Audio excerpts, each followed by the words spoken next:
If you're a country music fan, no doubt you know the tune I Drive Your Truck, which was named Country Music Song of the Year last week.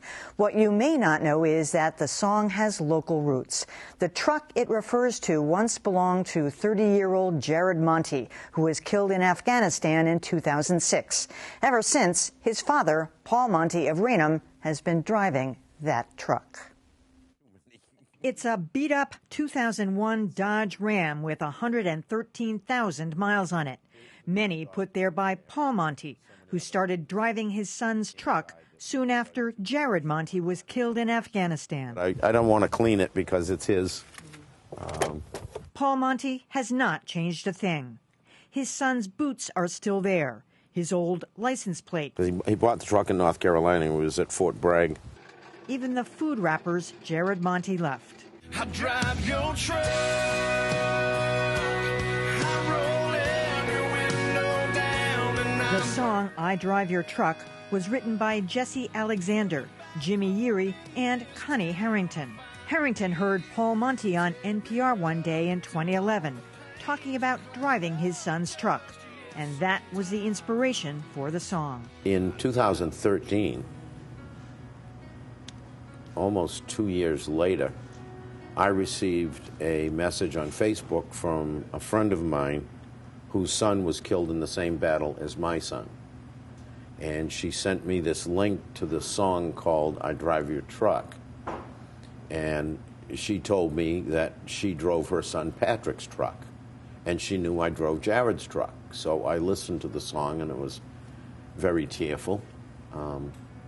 And I just passed it off. And then he got a call from Connie Harrington saying, the song is about you. 89 cents in the ashtray, half-empty bottle of Gatorade rolling in the floorboard. That dirty Braves cap on the dash. Is that true, the 89 cents, the Braves Again, cap? You know something, all I can say is this divine intervention, because those things are true. Yeah, my son had an ashtray full of coins, and he had a bottle of drink on the floor rolling around. He had dog tags hanging on the mirror. But Connie didn't know that because I didn't say that stuff in the interview. And yet, she had it spot on. I don't know how. It's just very eerie and very strange. Was he really a Braves fan? Now, see that. Now that's another thing. No, he was a Red Sox fan, and he had a Red Sox cap in the car. But if you look at the video, the Braves cap that they used has a B on it. Jared Monte earned a Bronze Star while in the service and was posthumously awarded the Medal of Honor for trying to save a fellow soldier the day he was killed. Much of his memorabilia is on display at the American Legion post in Raynham. Now, Paul Monte has made sure that all veterans buried at the National Cemetery in Bourne, along with Jared, bear the honor of an American flag. Jared was killed in June. We buried him July 1st at the National Cemetery in Bourne. I wanted him with his fellow soldiers that he loved. So the following Veterans Day, I went to the cemetery and brought a flag for his grave, as everyone does. And as I went into the cemetery, I was shocked to see that 56,000 graves were there. Not one of them had a flag on it. And I went to the administration and asked, what this was all about. And they told me that their policy was they don't allow flags on graves, that they had flags on the roadway driving in, and they felt that was sufficient. I didn't feel it was sufficient. All of these wonderful veterans with no flags, not being honored individually. And so I set out to change the policy. And through the intervention of both John Kerry and Scott Brown, working together, eventually they sent me a letter giving me permission to flag the cemetery. Today, Paul Monte and his extended family were given another honor. Paul dropped the first puck at the Bruins game.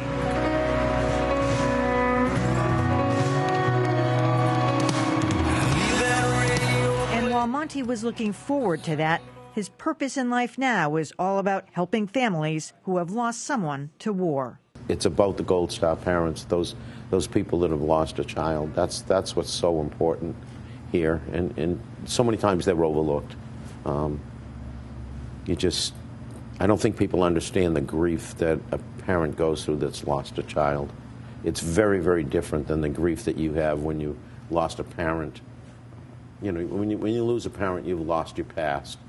But when you lose a child, you've lost your future.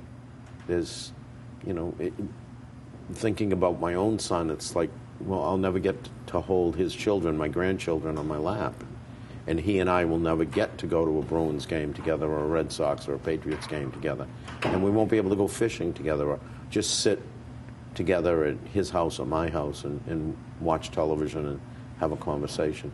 So what you end up with is a totally empty road in front of you, and you don't know what your direction is anymore.